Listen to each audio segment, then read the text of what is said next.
ಹತ್ರ. ಆದ್ರೆ ಈ ಬಾರಿ ಅವ್ರು ಹೇಳ್ತಿದ್ದು ನಾವು ಈ ಬಾರಿ ನಿಮಗೆ ಮತ ಹಾಕ್ತೀವಿ ಅಂತ ಹೇಳ್ತಿದ್ರು. ನೋಡಿ ಚಾಣಕ್ಯ ಸರ್ವೆ, ನೀವು ಗುಜರಾತ್ ಬಗ್ಗೆ ಮಾತಾಡ್ತಾ ಇದ್ರೆ ಬಿಜೆಪಿ ಕ್ಲೀನ್ ಸ್ವೀಪ್ ಮಾಡ್ತಾ ಇದೆ. ಚಾಣಕ್ಯ ಸರ್ವೆ ಪ್ರಕಾರ ಗುಜರಾತ್ ನಲ್ಲಿ 26ಕ್ಕೆ 26 ಒನ್ಸ್ ಅಗೈನ್ ಕ್ಲೀನ್ ಸ್ವೀಪ್ ಆಗುತ್ತೆ. ಗುಜರಾತ್ ನಲ್ಲಿ ಕಳೆದ ಬಾರಿಯೂ ಕ್ಲೀನ್ ಸ್ವೀಪ್, ಈ ಬಾರಿಯೂ ಮತ್ತೆ clean sweep. Madhya Pradesh once again BJP clean sweep ಮಾಡುತ್ತೆ ಅಂತ ಹೇಳ್ತಾ ಇದೆ. ಒನ್ಸ್ ಅಗೈನ್ ಬಿಜೆಪಿಯಲ್ಲಿ ಮಧ್ಯಪ್ರದೇಶದ 29ಕ್ಕೆ 29 ಸ್ಥಾನ ಸಿಗುತ್ತೆ. ಬಿಜೆಪಿಯ ತೆಕ್ಕೆಗೆ ಹೋಗುತ್ತೆ. ಮಧ್ಯಪ್ರದೇಶ ಮತ್ತು ಗುಜರಾತ್ ಅಲ್ಲಿ ಇಂಡಿ ಅಲ್ಲ, ಬೇರೆ ಯಾರಿಗೂ ಅವಕಾಶವೇ ಇಲ್ಲ ಅನ್ನೋ ಲೆಕ್ಕಾಚಾರಗಳು ಈ ಕ್ಷಣದವರೆಗೂ ಕೂಡ ಕಂಟಿನ್ಯೂ ಆಗ್ತಾ ಇದೆ.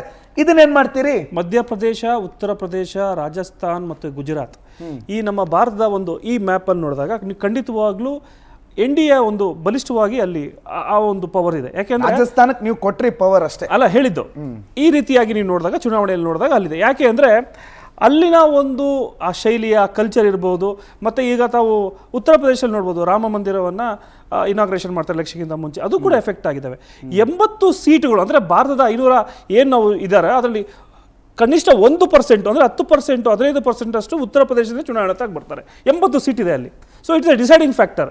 ಅದಕ್ಕೆ ಮೋದಿಯವರು ಕೂಡ ವಾರಣಾಸಿಯನ್ನೇ ಹುಡ್ಕೊಂಡಿರ್ತಾರೆ. ಅಜಯ್ ರಾಯ್ ಅವರು ಕಾಂಗ್ರೆಸ್ಸಿನ ಅಲ್ಲಿನ ನಾಯಕರು, ಅವರ ವಿರುದ್ಧ ಸುಮಾರು 3 ಸಲ ನಿಂತು ಕಂಟೆಸ್ಟ್ ಮಾಡಿರ್ತಾರೆ. 3 ಸಲ ಕೂಡ ಅವರು ಸೋತಿದ್ದಾರೆ. 5 ಬಾರಿ MLA ಆಗಿರ್ತಾರೆ.